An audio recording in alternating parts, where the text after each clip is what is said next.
আরে আমার সোনার টুকরা ছেলের বউ দেখছস? আমার ননদ। ও ওই যে ডিভোর্সি ফুপুটা, রাইট? যেই বাসায় থাকে। হ্যালো, আসসালামু আলাইকুম। ফাতেমা, বউ দেখছস কি সুন্দর চোখ, কত মায়াবী চোখ, পুরো বংশীয় চেহারা না, দেখলেই বোঝা যায়। ফাহাদ, বৌমার নিয়া তোর রুমে যা, আমি চা নাস্তার ব্যবস্থা করি। আর আমি কি খাবা? লেবুর শরবত খাবা? হ্যাঁ স্যার।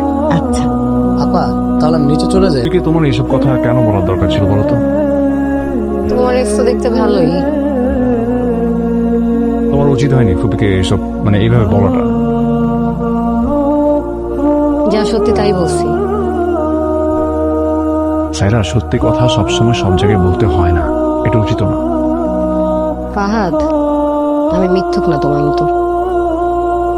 আমি কি মিথ্যা বললাম? তুমি যে বললা তোমার মা অসুস্থ, তোমার মা তো দিব্যি সুস্থ। মা অসুস্থ ছিলেন, এখন একটু বেটার ফিল করছেন। এই আমি বোকা না। মানে যেই ছেলে মায়ের ফোন ধরে না, কেটে দেয়, সে আসছে মাকে দেখতে। সাইরা প্লিজ। ফাহাদ প্লিজ, তুমি এখানে কেন আসছো সেটা আমি ভালো মতো জানি। তুমি এখানে তোমার মায়ের জন্য আসো নাই, তুমি এখানে আসছো তোমার এক্সের জন্য।